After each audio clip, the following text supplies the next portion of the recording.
Sur nous, descends sur nous comme une pluie, une vraie brise légère dans la douceur de ta présence.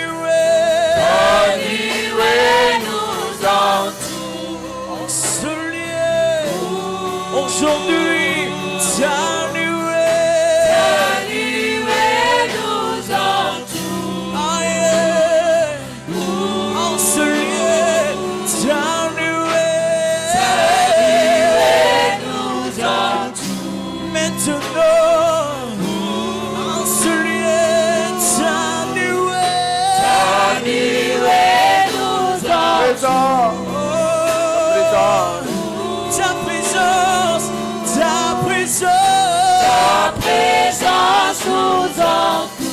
Maintenant, en ce lieu, ta présence nous entoure. Hey, Jésus, ta présence nous entoure.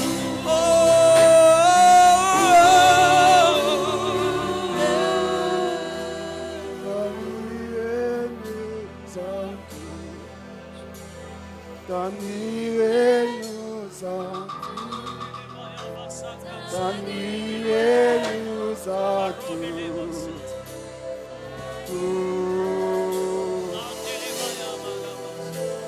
Ta présence nous entoure, ta présence nous entoure, ta présence nous entoure.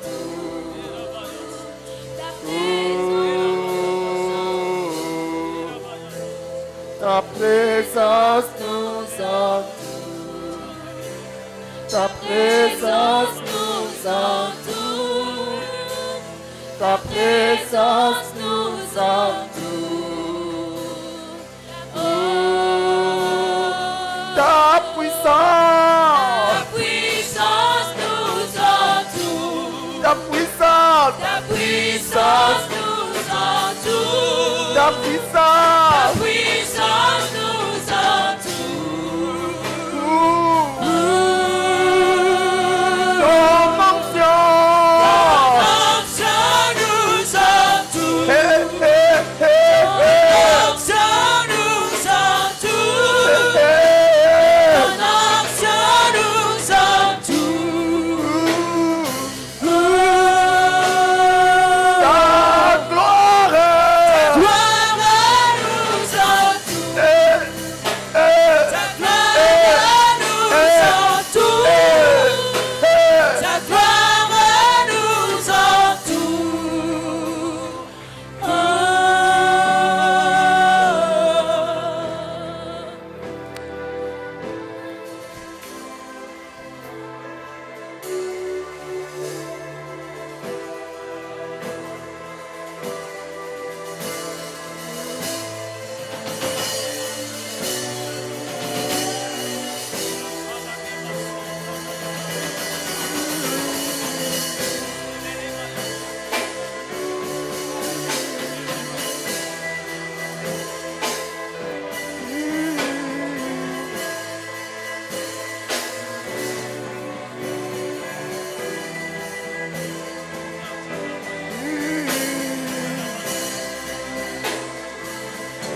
présence. Ta présence nous entoure. Ta présence. Ta présence nous entoure. Ton onction. Ton onction nous entoure. Ton onction nous entoure. Ton onction nous entoure.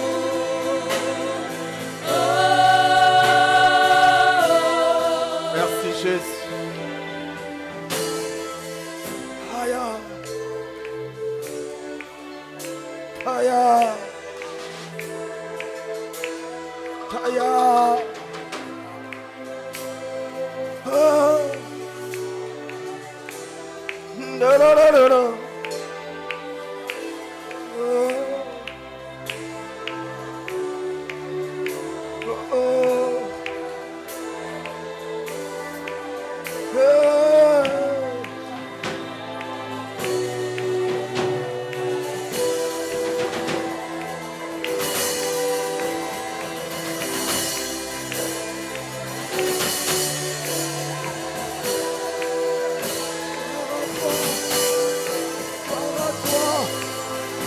Gloire à toi.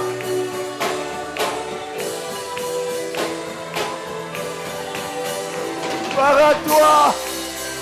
Gloire à toi.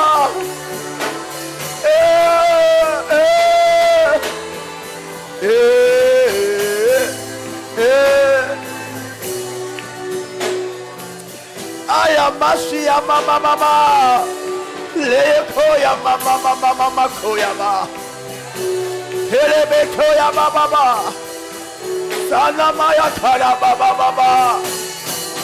Hey, oh, hey, ta puissance, Puissance nous entoure. ta puissance, Ta puissance nous entoure.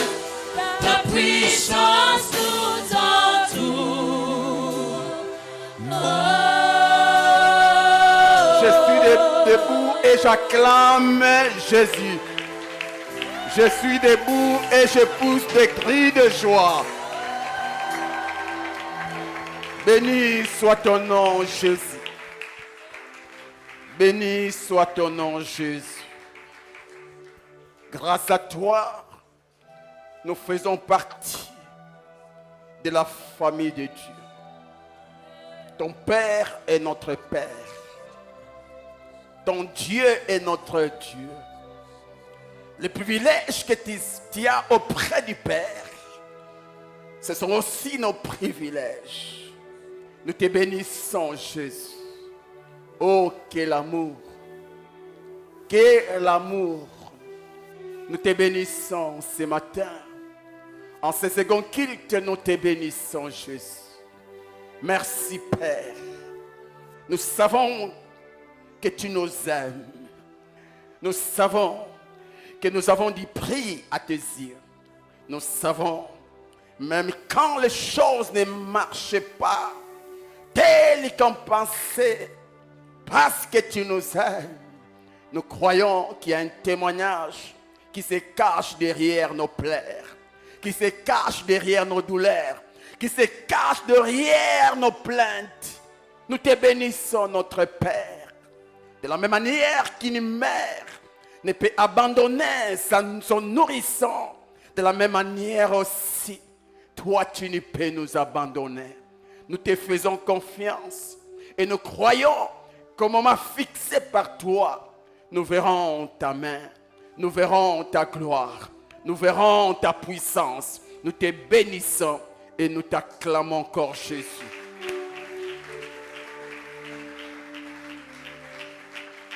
Merci Saint-Esprit.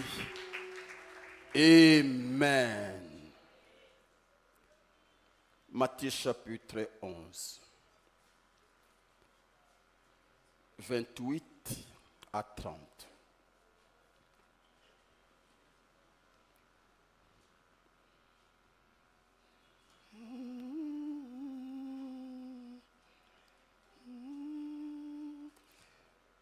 Venez à moi, vous tous qui êtes fatigués et chargés, et je vous donnerai du repos. Prenez mon joug sur vous et recevez mes instructions, car je suis doux et humble de cœur. Et vous trouverez du repos pour vos âmes, car mon joug est doux et mon fardeau léger. Parole du Seigneur. Que le Seigneur vous bénisse. Salut ton frère, salut ta sœur. Je vous salue tous dans les précieux noms de notre Seigneur Jésus-Christ. Je pensais que tu allais dire Amen. Amen. Que le Seigneur vous bénisse. Vous qui êtes en ligne, nous vous prions de suivre ces messages jusqu'à la fin.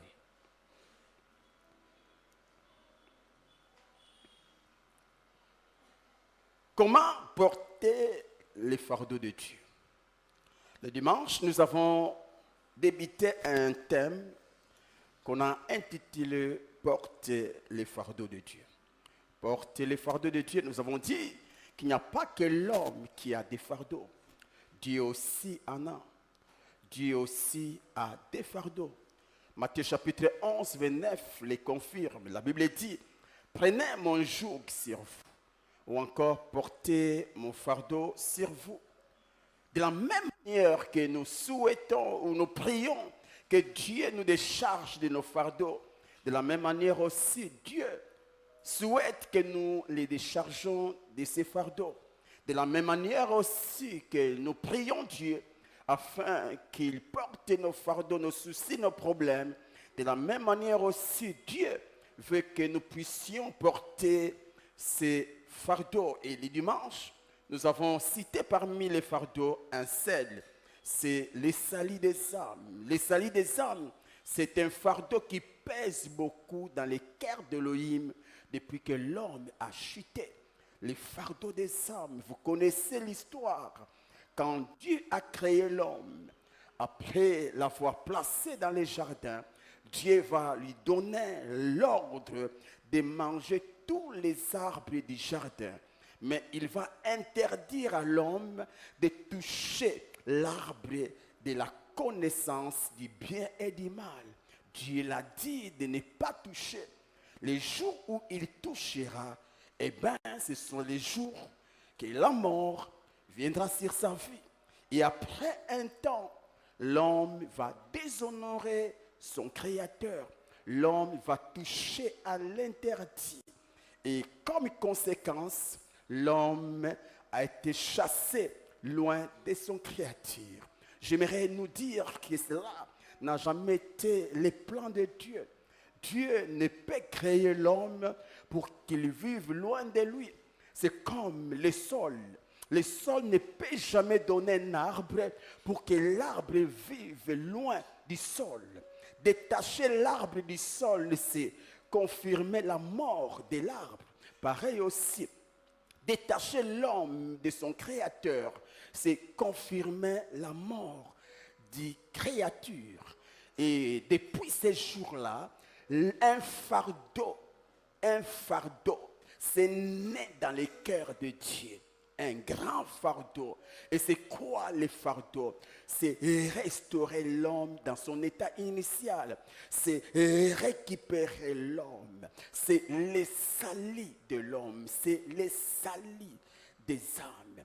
Et depuis des siècles, Dieu porte ces fardeaux. C'est vrai que toi et moi, nous sommes le fruit du salis. Mais il y a encore des païens qui jusque-là sont un poids pour l'Éternel, sont un poids pour Dieu. Et Dieu veut que ces âmes soient sauvées.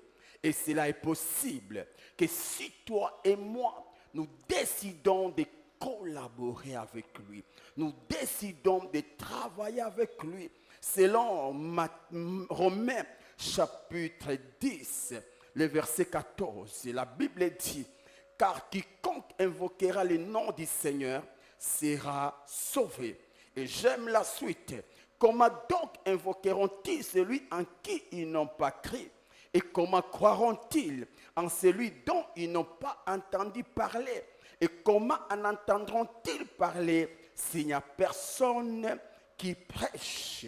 Selon ces passages, l'apôtre Paul voulait juste dire à l'Église que pour que Dieu sauve un païen, il doit y avoir la complicité d'un prédicateur.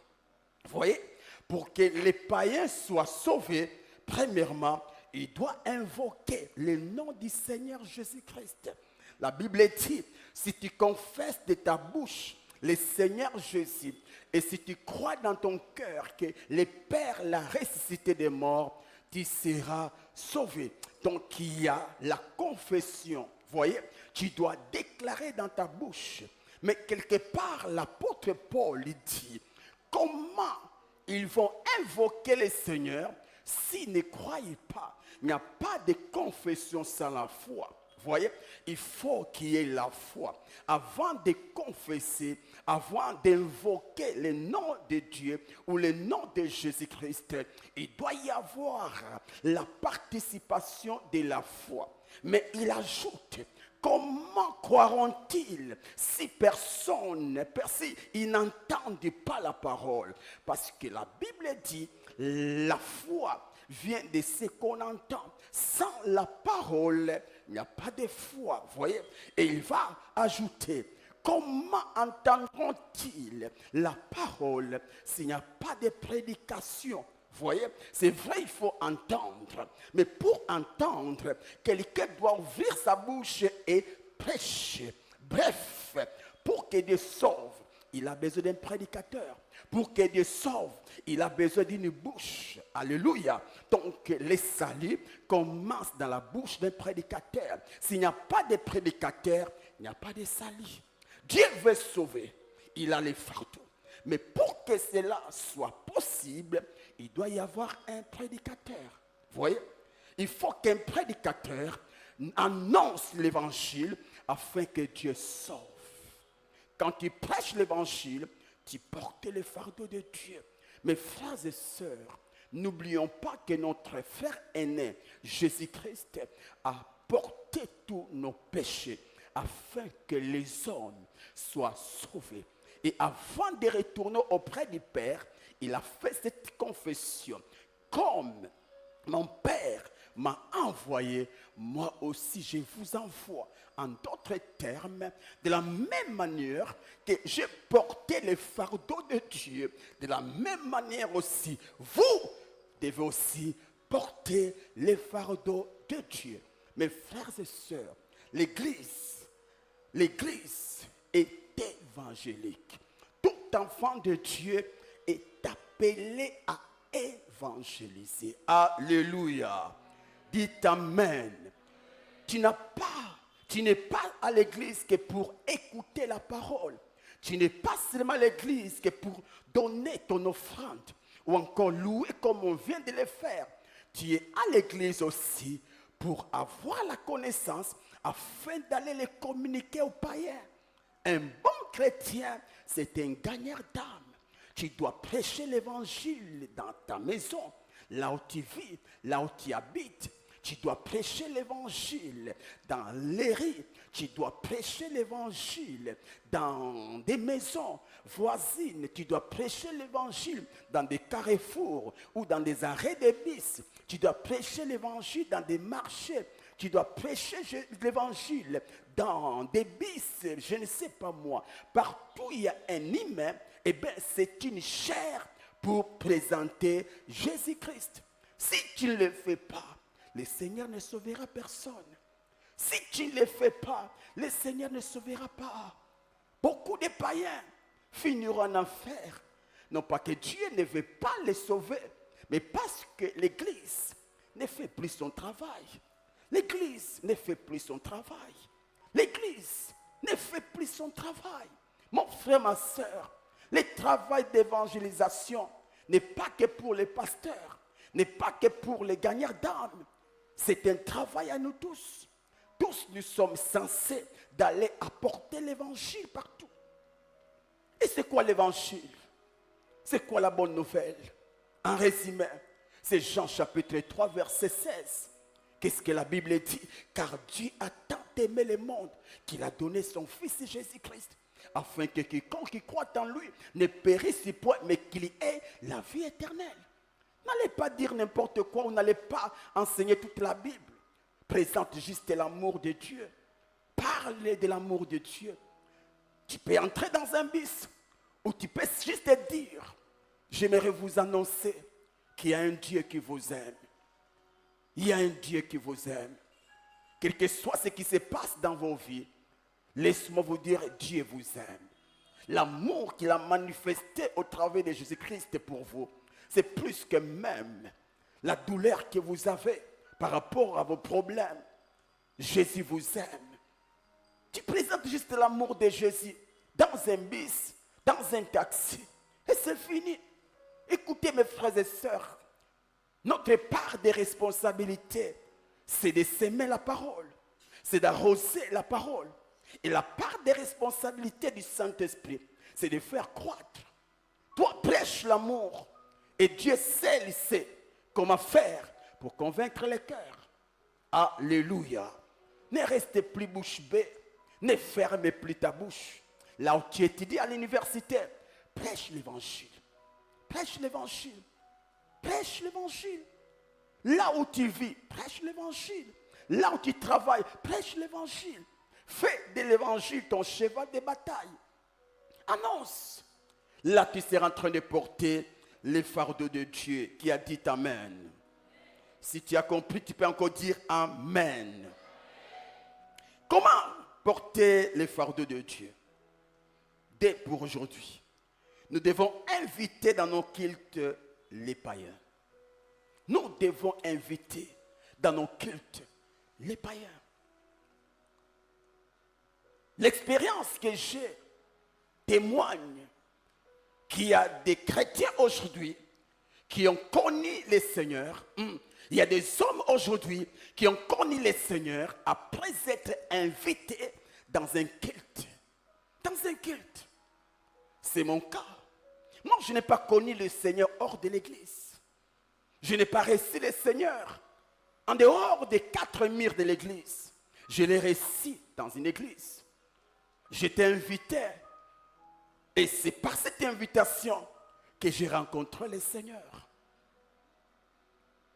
Ce n'est pas tous les païens qui connaîtront le Seigneur hors de l'église. Il y a une catégorie de païens qui doivent connaître le Seigneur dans l'église. Dans l'église. L'une des stratégies pour gagner des âmes, c'est d'inviter les païens dans ton église locale. Dans ton église locale.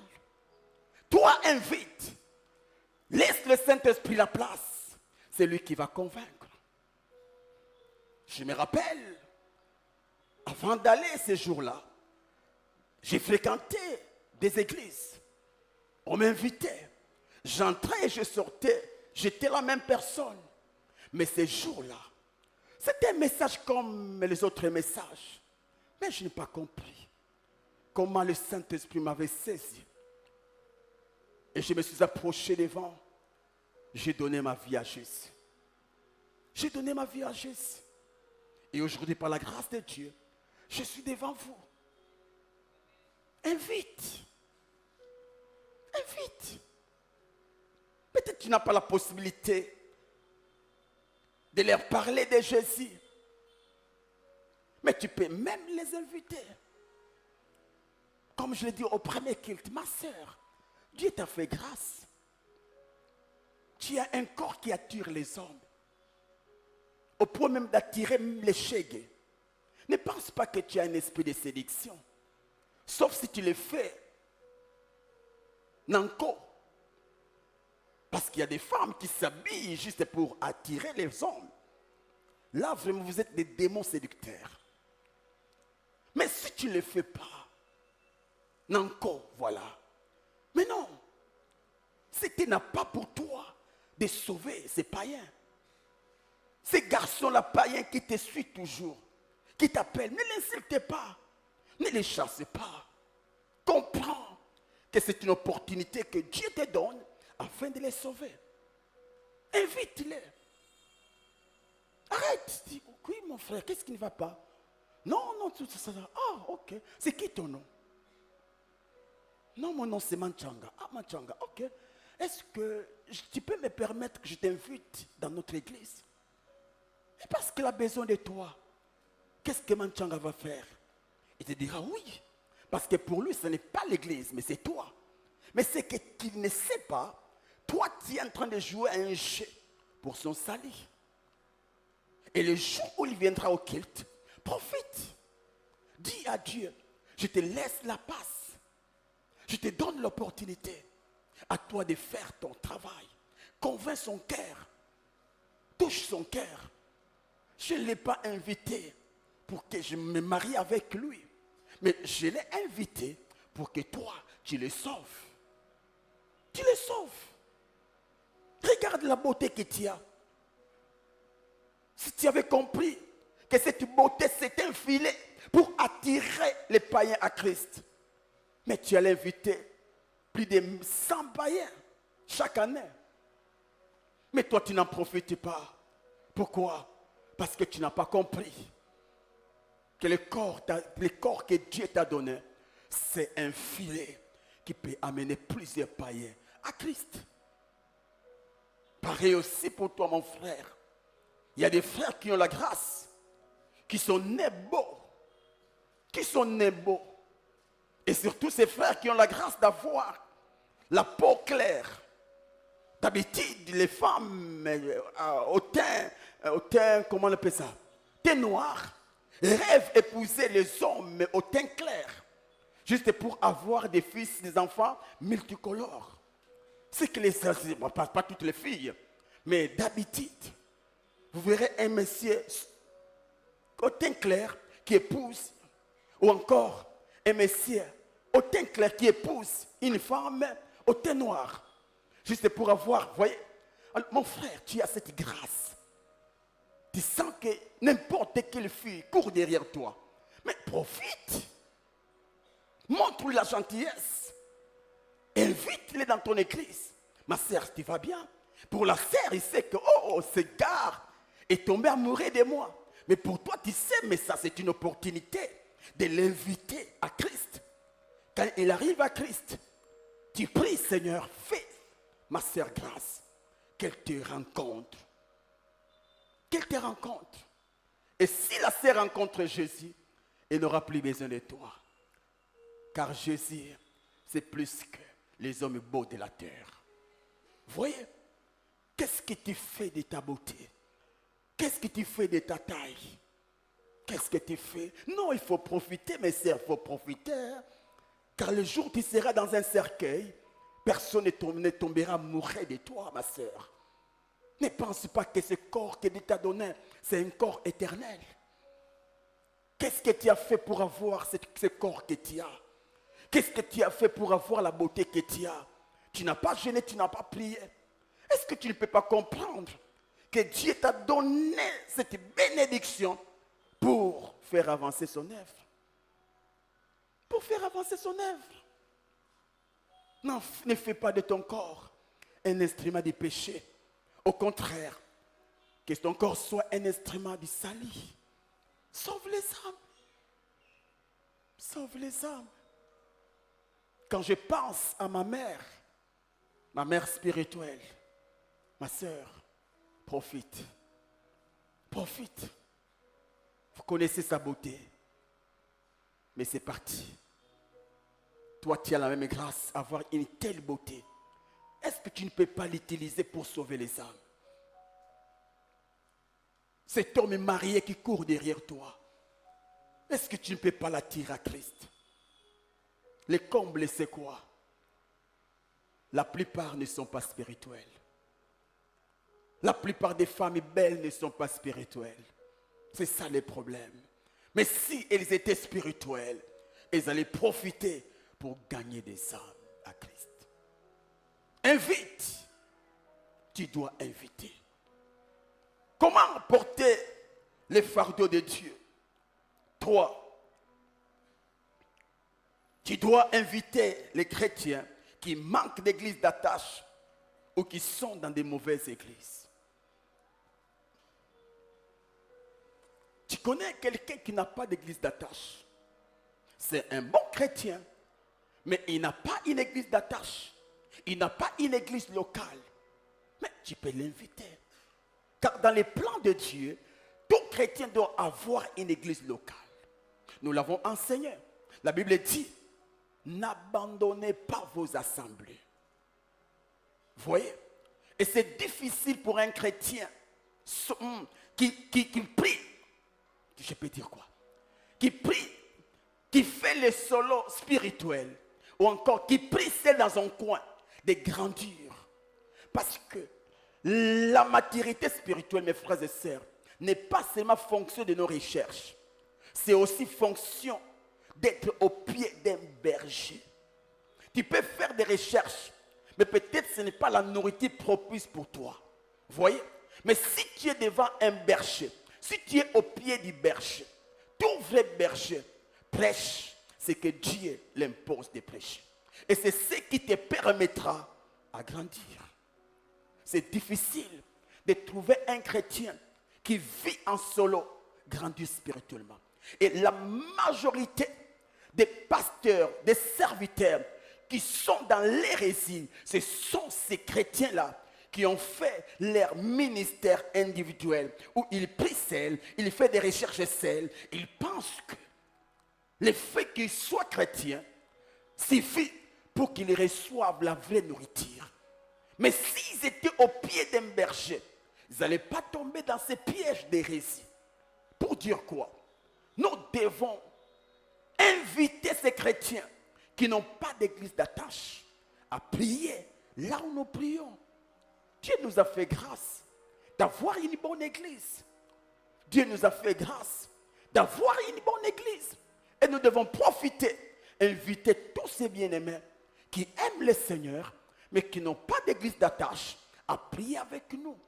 Quand tu le feras, tu seras en train de porter les fardeaux de Dieu. Aussi, tu dois inviter dans ton église d'attache tous ces chrétiens qui aiment le Seigneur, mais qui sont dans des mauvaises églises. Vous connaissez ces églises-là? Les églises où l'on adore maman. Les églises où vous le connaissez. Voyez, nous devons les inviter. Ne pensez pas qu'ils sont sauvés. Ne pensez pas qu'ils sont les seigneurs. Ils aiment les seigneurs.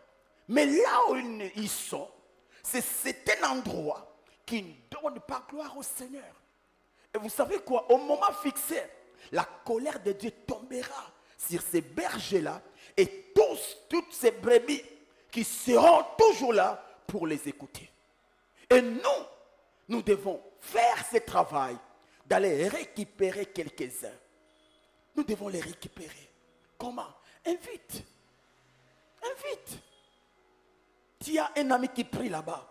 Tu peux l'inviter. Invite.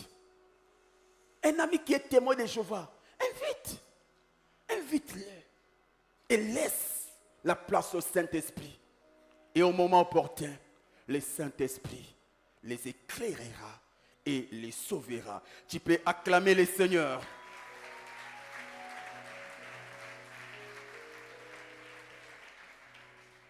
Comment porter les fardeaux de Dieu? Quatrième chose, et je vais m'arrêter là. Nous allons évoluer les jeudis et conclure les dimanches. Comment? Voici la quatrième chose. Nous devons faire avancer l'œuvre de Dieu par notre argent ou nos biens. Comment tu peux porter les fardeaux de Dieu? En soutenant l'œuvre de Dieu avec ton argent. Dis après moi l'argent. Dis encore l'argent. Dis encore l'argent. Mes frères et sœurs, j'aimerais vous parler de tout mon cœur. Une église qui ne prêche pas l'argent, c'est une église maudite. Je le répète. Une église qui refuse de prêcher l'argent, c'est une église maudite. Pourquoi? Parce que rien ne marche sans argent. Rien ne marche. De la même manière, la maladie est destructive. De la même manière aussi, la pauvreté est destructive. L'argent, mes frères et sœurs, joue un rôle très important dans l'avancée de l'œuvre de Dieu. L'argent joue un rôle très important. Mettre de côté l'argent dans l'œuvre de Dieu, c'est détruire l'œuvre de Dieu. C'est détruire l'œuvre de Dieu. Même à l'époque de Jésus, Jésus avait besoin d'argent. Même à son époque, Jésus avait besoin d'un soutien matériel et financier. Parce que l'argent marche de pair avec l'évangile. Avec l'évangile. Il est important de noter que l'argent est très important dans la vie ecclésiastique. Amen. Amen. Mes frères et sœurs, parler de l'argent à l'église n'est pas charnel, mais c'est spirituel. C'est spirituel. Lorsque la Bible dit l'or et l'argent appartiennent au Seigneur, donc l'argent est charnel, donc Dieu aussi est charnel. C'est spirituel. Commençons. La Bible dit, allez partout, faites de toutes les nations des disciples. Aujourd'hui, nous avons l'évangile au Congo. C'est parce qu'il y a des missionnaires qui ont quitté leur nation, qui nous ont apporté les messages ici en Afrique. Je cite Tel Osborne. Cet homme a quitté les États-Unis. Il est venu jusqu'en RDC afin d'annoncer l'évangile. Alors, je te pose la question. Comment cet homme a fait pour arriver ici? Est-ce qu'il s'est fait un ange pour arriver? Est-ce qu'il y a une onction comme à l'époque de Philippe qu'il a saisi et s'est retrouvé ici? Non, il a payé un billet. Vous voyez, si cet homme n'avait pas payé le billet, il n'allait pas se retrouver ici. L'argent. À son époque, il n'avait pas un bateau. Donc, il a eu payé l'argent pour arriver ici. Il a tenu une campagne à Pont-Gabi, je ne sais pas moi. Mais ce qui a sauvé les âmes à cette époque-là n'était pas que la prédication. Vous voyez, parce qu'on a loué la sonorisation. Il a fallu une sonorisation afin que tous les stades ou toute la foule entendent l'évangile. S'il n'y avait pas de sonorisation, combien allaient entendre l'évangile? À part ça, il y a aussi les podiums. Ils ont loué les podiums. Vous voyez, c'est l'argent. À part ça, il y a des chaises qu'on a louées. À part ça, il y a des autorisations. À part ça, vous voyez. Donc, ce qui a sauvé les âmes, ce qui a apporté l'évangile en RDC, n'a pas que l'onction. Il y a aussi l'argent. L'argent. Nous sommes en train d'envisager faire Django pour Christ l'année prochaine hors de nos 4 murs. Prendre un terrain quelque part. Mais mes frères et sœurs, vous ne pensez pas qu'on va juste prendre cette chair, on la place et puis on prêche. Non. Nous serons obligés de louer un podium. L'argent. Il nous faut une sonorisation. Pas cette sonorisation. Vous voyez? Il nous faut une autre sonorisation. L'argent. Il nous faut ajouter les chaises. L'argent. Vous voyez? Il nous faut des autorisations. L'argent. Il nous faut la sécurité. L'argent. Pour que les âmes soient sauvées, il y a l'argent. L'argent. Parlons de nos cultes. Tenir un culte. Pour qu'un culte réussisse, il n'y a pas que l'onction qui entre en jeu. Il y a aussi l'argent. Les piles de ces micros, l'argent. Vous voyez? L'argent. Les papiers, l'eau, l'argent. Les papiers, l'argent. Les groupes, l'argent. Pour notre information, ou pour votre information, notre groupe, je ne sais pas s'il sera récupéré. Notre groupe. Et là, nous avons loué un groupe à $30. L'argent. Les mardis encore, espérons. Sinon, nous allons encore louer à $30. L'argent. L'argent. Tu es bien assis. L'argent. Aucune chaise n'est venue du ciel. L'argent. Comment l'homme peut être méchant alors que toute sa vie c'est l'argent?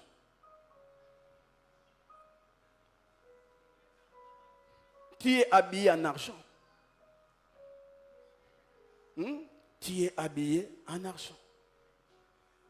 Tout c'est l'argent. L'œuvre de Dieu avance avec l'argent. L'œuvre de Dieu marche avec l'argent. C'est pourquoi nous devons chercher l'argent. Et c'est difficile de trouver l'argent si tu ne l'aimes pas. Tu dois aimer l'argent. Je ne parle pas de la cupidité. Une chose que tu n'aimes pas ne s'approchera pas de toi. Quand tu comprends l'importance de l'argent, cherche l'argent. L'argent est très important. Le travail de Dieu marche avec l'argent. Amen, amen. Amen. Quand tu donnes ton offrande, tu portes les fardeaux de Dieu. Avec les offrandes que nous donnons, nous faisons avancer l'œuvre de Dieu. Grâce à ces offrandes, nous payons l'électricité de l'église. Grâce à ces offrandes, nous achetons des papiers mouchoirs. Grâce à ces offrandes, nous encourageons quelques frères à l'église. Grâce à ces offrandes, nous payons les carburants. Grâce à ces offrandes, nous achetons les détergents pour nettoyer, les balais, tout. Grâce.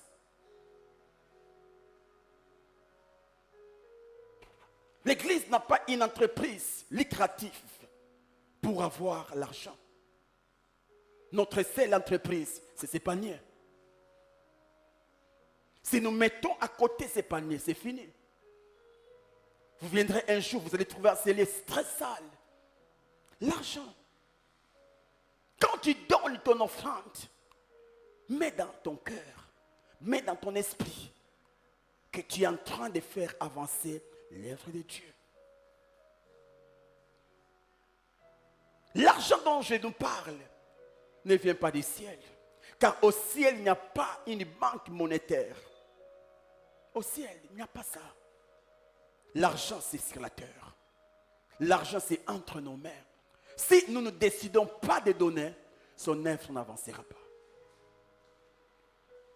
Dieu, le Saint-Esprit sera limité s'il n'y a pas l'apport de l'argent. L'argent. À chaque fois que tu payes ta dîme, tu portes les fardeaux de Dieu. Vous ne savez pas combien nos dîmes font avancer l'œuvre de Dieu. Vous ne savez pas combien nos dîmes font avancer l'œuvre de Dieu. Moi qui vous parle, je n'ai pas un salaire. Où chaque fin de mois, j'ai un salaire. Non. Je n'ai pas un salaire. Et la première bénédiction après le Saint-Esprit que Dieu donne à l'église locale, c'est les bergers. Malheureusement aujourd'hui, beaucoup de chrétiens aiment plus l'église locale que les bergers. Que les bergers. Ils sont prêts à soutenir l'église locale, mais pas les bergers. Mais pas les bergers. S'il n'y a plus de bergers, les troupeaux font quoi? Dispersent. Vous ne connaissez pas des églises qui ont disparu dans cette nation juste parce que les bergers ont été frappés. Non. Et quand tu ne payes pas ta dîme, tu es en train d'encourager ceux qui font l'œuvre de Dieu dans cette église, ou si tu les chasses.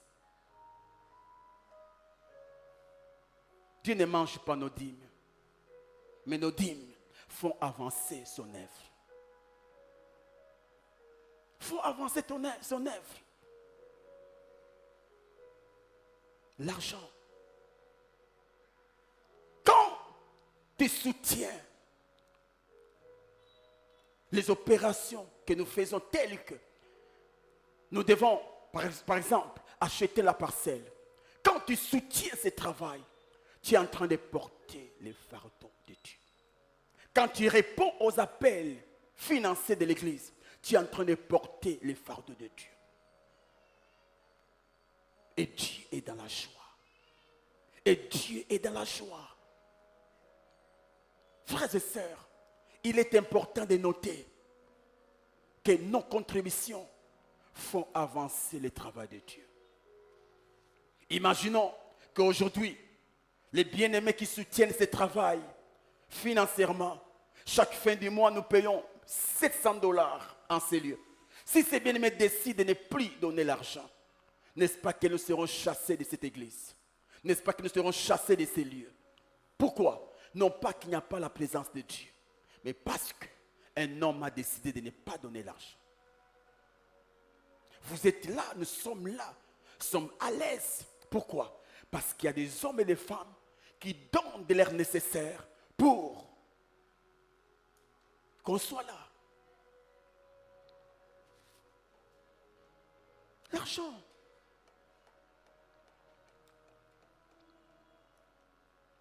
Alléluia. Vous êtes sérieux? Alléluia.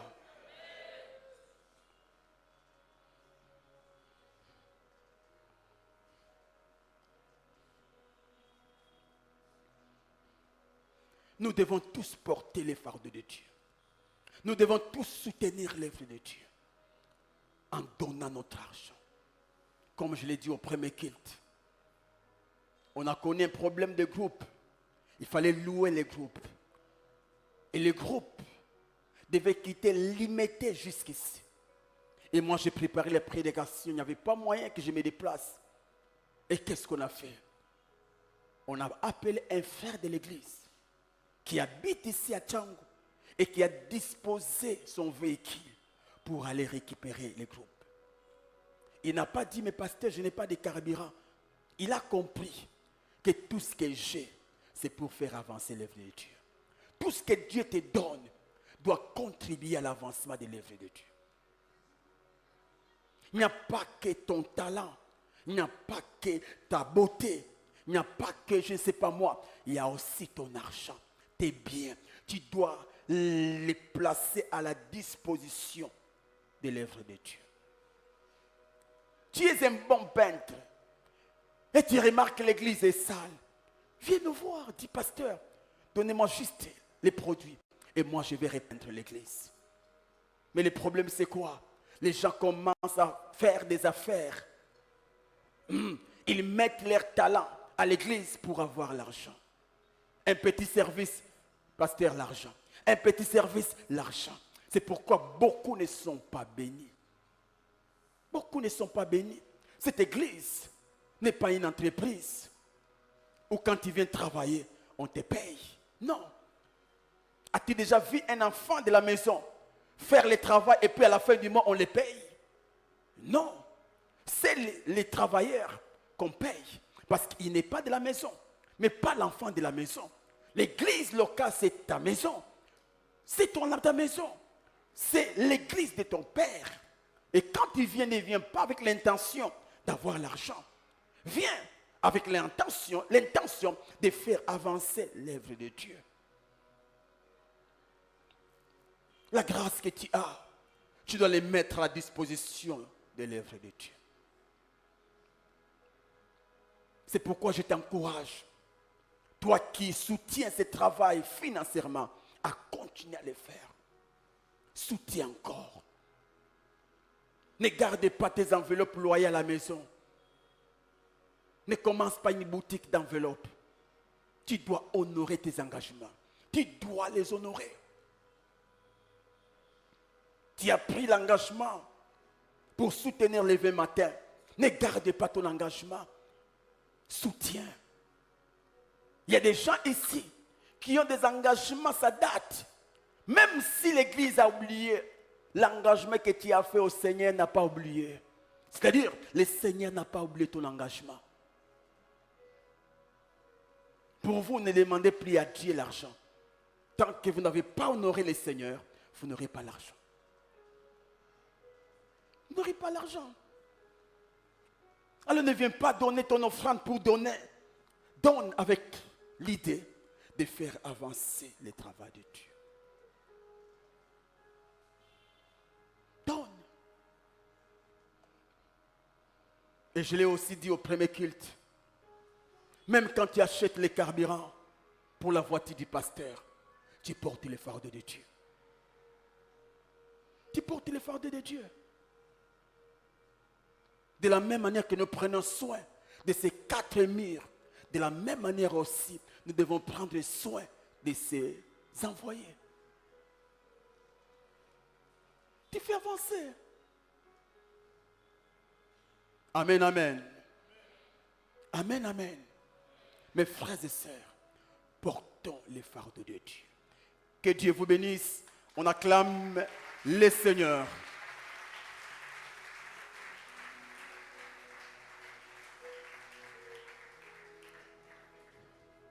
Commence à prier.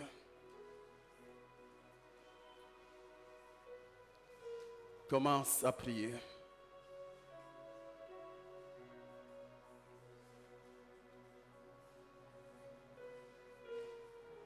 J'aimerais prier pour ceux-là qui payent régulièrement leurs dîmes. Vous êtes là, vous allez vous approcher rapidement. Je vais prier pour vous.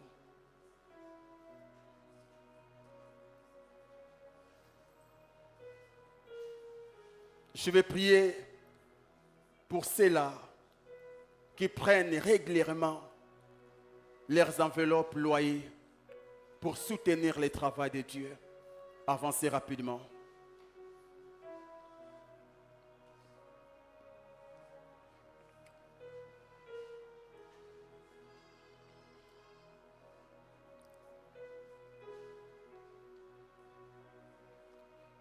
Ô Saint-Esprit.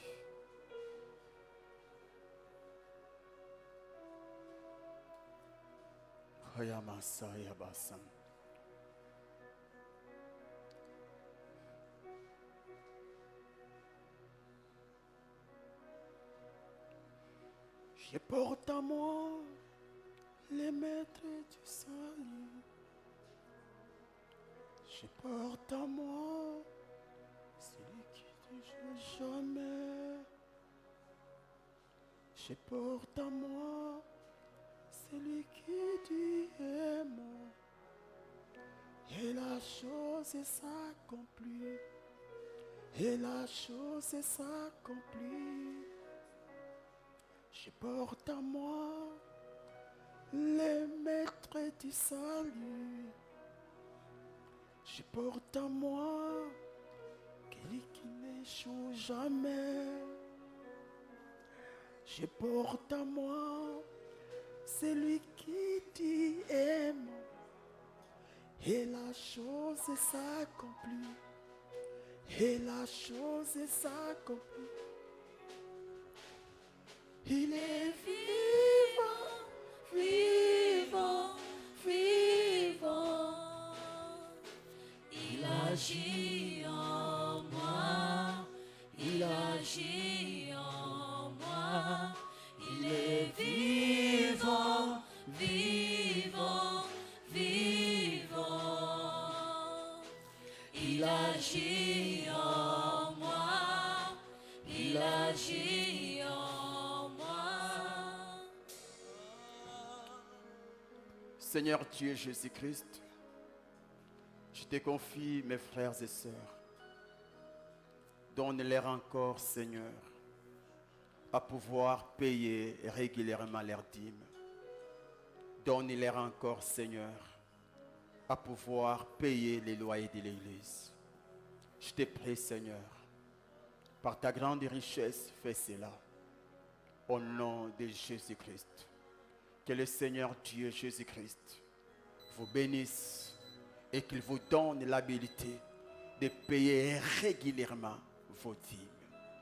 Laisse que la récompense attachée à cette obéissance soit matérielle dans vos vies. Je vous déclare bénis au nom puissant de Jésus-Christ. Amen. On acclame le Seigneur.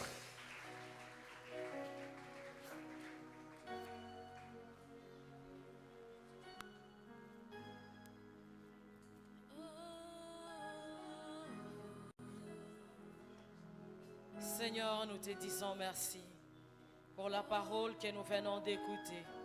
Nous te prions de nous accorder la grâce, la force de la mettre en pratique, éternelle. Que cette parole, Seigneur, reste gravée sur les tables de nos cœurs, afin que cela produise des fruits pour ta gloire. Au nom de Jésus-Christ, amen. Est-ce que quelqu'un a été béni ce matin? Tu acclames le Seigneur, si ça t'a vraiment béni. Tu acclames, tu pousses les cris de joie, parce que le Seigneur nous a parlé ce matin. Alléluia. Gloire à Dieu. Gloire au Seigneur, parce que nous allons mettre en application ce qu'on nous a enseigné. Sans plus tarder, nous allons apporter nos offrandes.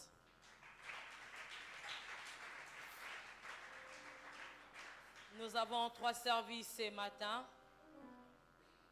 Dans le premier service, nous allons apporter les offrandes volontaires que nous allons placer dans le panier rose et les offrandes du prophète dans le panier blanc au premier service. Tu veux bénir la parole dans le panier blanc. Tu veux apporter ton offrande volontaire pour soutenir l'œuvre. Tu apportes dans le panier rose. Et au second service, nous allons apporter nos dîmes. Et au troisième service, nous allons acheter la parcelle. Nous allons nous approcher et nous allons prier après, sans pour autant avoir oublié que la Bible dit, on ne se manque pas de Dieu. Celui qui moissonnera abondamment, celui qui sème abondamment, moissonnera abondamment. Et celui qui sème peu, moissonnera peu. Alléluia. Tu veux avoir beaucoup d'argent, donne beaucoup. Tu veux moissonner des dollars, apprends à mettre les dollars dans le panier. Nous nous approchons dans la joie.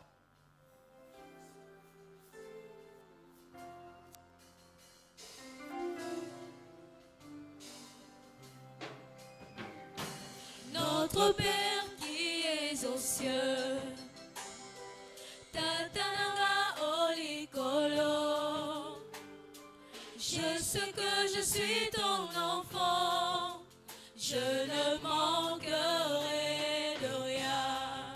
Notre Père, Notre Père qui es aux cieux, Tatananga Olikolo, je sais que je suis ton enfant, je ne manquerai de rien. mes destinées, Mes destinées sont entre tes mains. chaque jour, Tu veilles sur moi.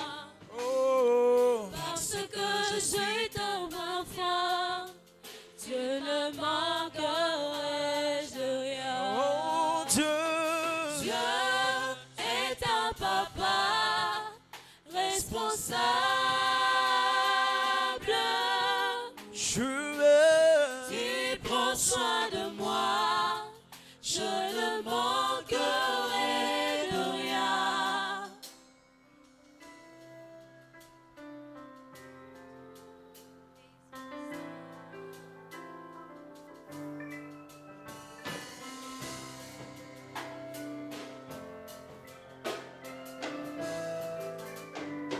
Dieu,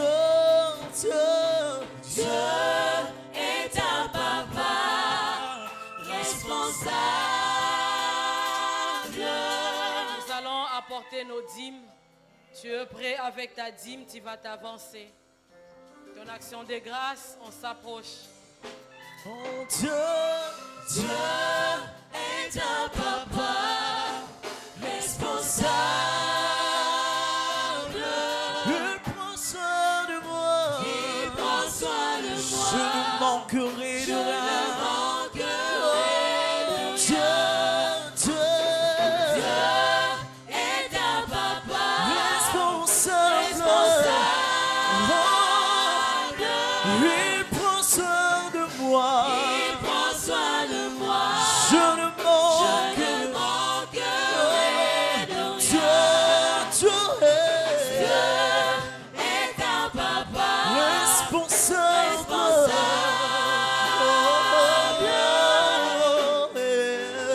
Il prend soin de moi. Je ne Je manquerai. ne manquerai de rien. Nous allons acheter la parcelle. Nous apportons nos offrandes pour acheter la parcelle. Nous nous approchons.